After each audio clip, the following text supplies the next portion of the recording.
Hello, everyone. We are going to start with a series of how to deal with professional marks in APM. I'm your facilitator, Zaira Anis from KKTL platform. So let's start with this. See, communication is basically a professional skill which examiner asks generally in question number one only, right? So when you are answering question number one, examiner wants proper communication from a student side. Now, which factors, what to put in communication and how we can improve communication, how we can get marks for communication, that is something which we are going to discuss in today's session. So this is basically the idea of communication. When you see ACCA platform, this is basically what examiner actually wants students to work on if whenever examiner is talking about uh, communication, right? So examiner want appropriate report headings, right? Headings and subheadings, right? These are two things which examiner wants. Then an introduction which explain the content of the report to follow. Then candidates should response in the body of the report should look professional, right? Professional. You should write professionally. I mean, this is a problem with the students that they somehow they include the way they write their WhatsApp messages. They write it in a similar manner. So that is something which ACCA strictly asked not to do. Appropriate language, clear and effective communication, right? Now, why communication is important? Because whatever findings you have, whatever you have figured out from the problem or whatever solutions you have, you must communicate it properly to the CEO. So if you figured out a lot of things and if you are unable to communicate it well to the CEO, it will not make sense, right? This is it. It will not make sense because your efforts will get waste, right? So that is the first thing. Then it says that it is vital that the report content is relevant to the requirement. Whatever requirement examiner is asking you, you have to stick to the requirement. Don't write anything which has no relevance with the paper, right? Whenever you are writing something, make sure that it is important to write and it is something which is the requirement from the examiner, right? Including adhering to any specific instructions given in the examination question. So sometimes examiner asks you to not to focus on something. Sometimes examiner asks you to focus on something. So we are going to look at few examples of all of these things in our today's session. So let's quickly move forward. Now this is the structure of section A report, right? So whenever you are starting, you have to start from these four headings to the CEO, right? Whichever company CEO is, so to the CEO of Bellevit or the CEO of Shivan company or CEO of whatever company it is, right? From, of course, an accountant. Exam date is generally a date is generally the exam date where you are when you are giving the paper, and then a very simple way of summarizing the subject that what this report is subject of this report is, right?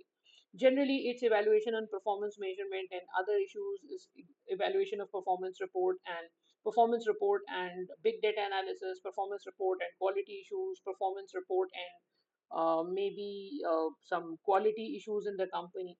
So generally, you have to keep a very nice, precise heading. It should not be too long. Like I have seen students writing subject, two-line subject. You are not supposed to do that, right? So to, from, date, subject. These are four headings which you have to include. Apart from these headings, you have to include. Let me try to just show you work how you are supposed to do this, right? So generally, how we do this, we start with to, from, date, and subject. Then you have to start with the introduction. Introduction represents the what which topics you are covering in this question. So since we are covering performance reporting, what gets measured, get done, and brand survey, so your introduction should contain the same thing, that the report initially evaluates performance reporting in terms of achieving its principal purpose, then it emphasizes on significance of what gets measured, get done, and then it explores some brand loyalty and awareness issues. So that is just a brief introduction of whatever is required in the question, right? So this is basically a format which you should follow. Then it has to be followed by some subheadings in the sense. The first requirement was what? The first requirement was performance reporting. So we started with, you have to start with performance reporting. Then you wrote everything which is related to performance reporting. Just try to observe the paragraphing. One point generally is written in one paragraph, right? So there are one, two, three, four, five, six, seven paragraphs, right? And then eighth one is a simple line which is highlighting the last issue. Then the second requirement, what gets measured, get done, that it's discussion. Then the C requirement, third requirement was brand survey, right? Now if you go to brand survey itself have two requirements. The first requirement is the explanation of brand awareness, and the second requirement is explanation what standard deviation in the context of the report and the assessment of its result. So what we did is we simply put first heading, the main heading, interaction brand survey, then interaction of brand survey and brand loyalty, then followed by two subheadings, then headings of standard deviation, followed by second subheading, and then followed by third subheading. So it will make life of examiner quite easier, and your report look like quite professional. So that is basically what examiner actually mean by whenever examiner is asking candidates to write report in a structured and professional manner by using headings and subheadings in the report, right? Then report should be logical, report should be structured, the report should be relevant to the question scenario, calculations. If examiner asks you to calculate something, don't write calculations in the main body of word processing. You should use Excel sheets for that. And in your main report, you need to refer to whatever calculations you have done in your Excel sheet. Let's suppose that there was a cost saving of 13,000 and you want to comment on that 13,000 in your report, so you can refer it to the calculations, right? Working is must to gain marks. If you are calculating it on the calculator and writing the final answer, it's not going to earn marks. The specific examiner and instructions are extremely important for students. As I said, examiner may ask you to do something, examiner may ask you not to do something.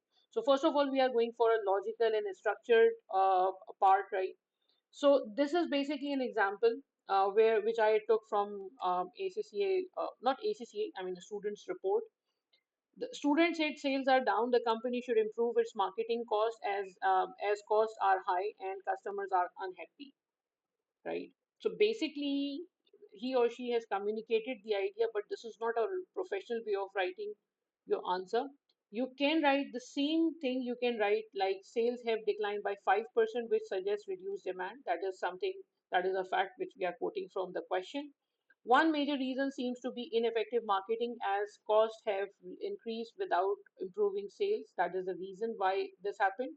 Therefore, it is recommended to review marketing strategy to improve its effectiveness and boost sales.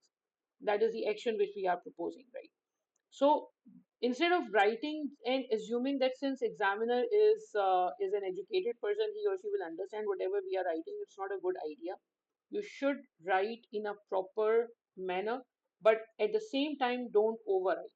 Don't write full 5 or 6 lines for one point, because it will not look professional. It will waste your time in examination.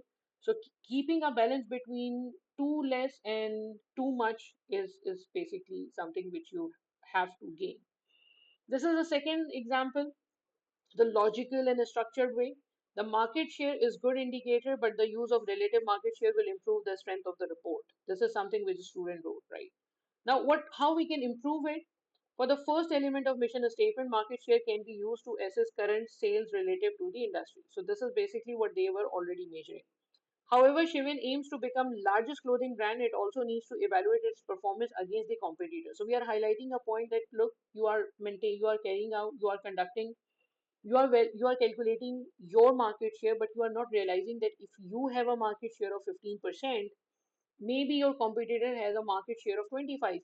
So you still are quite behind, quite far behind becoming the number one brand in the industry in a specific region. So you need to measure the gap, and for gap measurement, market share doesn't make sense, right? So we are saying that it also needs to evaluate performance against competitor, particularly since its ranking has declined from fourth largest company to fifth largest company. While the report provides current market share, it does not include relative market share, limiting management's ability to assess its competitive position and determine efforts required to achieve market leadership. Because if we are just 2% away, 2% behind um, becoming a market leader, then we don't require that much efforts which is required for 10%, right?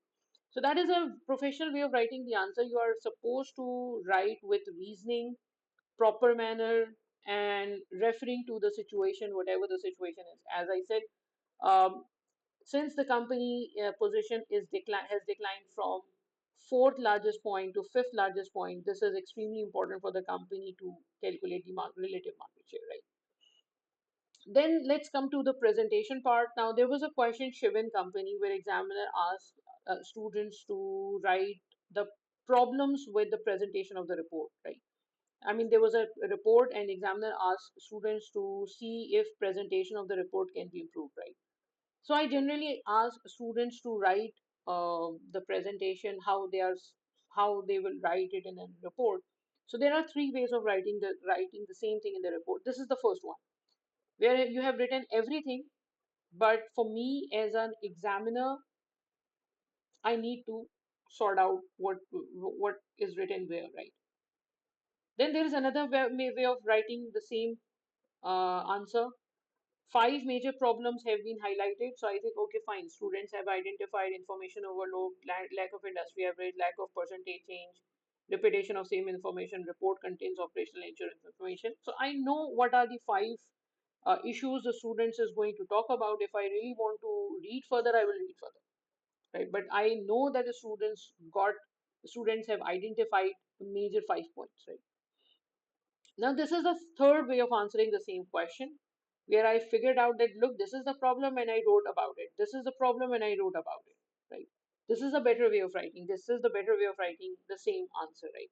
That we are saying that, okay, fine. Hey, logical flow of information is missing, right? Main performance indicator has been mentioned at the end of the report. It should have been mentioned at the starting because it's logical as report usually prepared starting from the most important information to the least important information, right? So that's basically what we have highlighted as missing. So try to think how you are writing the answer. Maybe it can be improved. And that can only be done when you work for past papers, when you attempt more and more past papers, right? Now, this is another question where I would like to give you an example of examiner specific instructions regarding what the students are supposed to do, right? In order to help you with the KPI, the CEO has provided you with a table of data appendix number 1, which has been used in past when considering DP's performance. However, you are allowed to suggest new data which would help in measuring performance. You are allowed to do. So that means examiner is encouraging you to do that. The CEO has made it clear at this stage no calculations are required. So you may suggest new data which will help in measuring, but don't calculate anything. So at this particular point of time, if you calculate anything, that's basically where you will lose your communication marks. Or sometimes examiner says that, hey, look, CEO wants CEO want you to highlight two KPIs for each perspective, maybe SWOT analysis, maybe some other thing. So CEO asks you for two KPIs only. So mentioning 4 or 5 KPIs will not earn marks because you're not supposed to write whatever you know. You are supposed to write what is required by the examiner, right? So if CEO wants you to highlight only two KPIs, just highlight two most important KPIs which you think are relevant for the situation, right? This is another example from the past paper.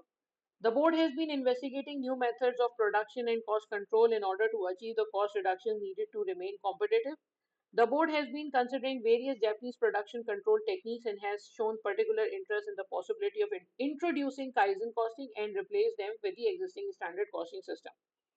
As none of the board are expert, the CEO has requested an explanation of the process of Kaizen costing. So you are supposed to explain what is the Kaizen costing, the implication of change in costing method for production management, right? This is the second thing which you have to do, and a recommendation as to whether this change is appropriate for Belevit. So you are supposed to write for three areas.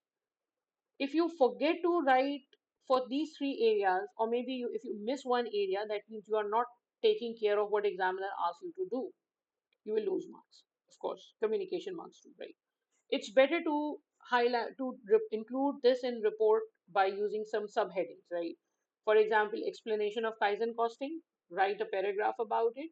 Implications of change in costing method, then you have to write about it, and then recommendation at the end, right? So putting heading will make your not too much heading. Try to be sure too much heading will spoil the content or the same communication thing. So you again you have to keep a balance between how much to write and what you are supposed to write. All right, so that's basically how we can work on communication part in terms of advanced performance management. It's only in section A with respect to the structuring of report, with respect to headings, subheadings, the way you are writing the answer, because you are writing to the CEO, you have to be careful about it. Don't write too much. Try to write relevant points only. Don't write irrelevant points. Don't write story write. Don't go for story writing. Be relevant. Be specific to the question. All right. Thank you. Take care. Bye bye.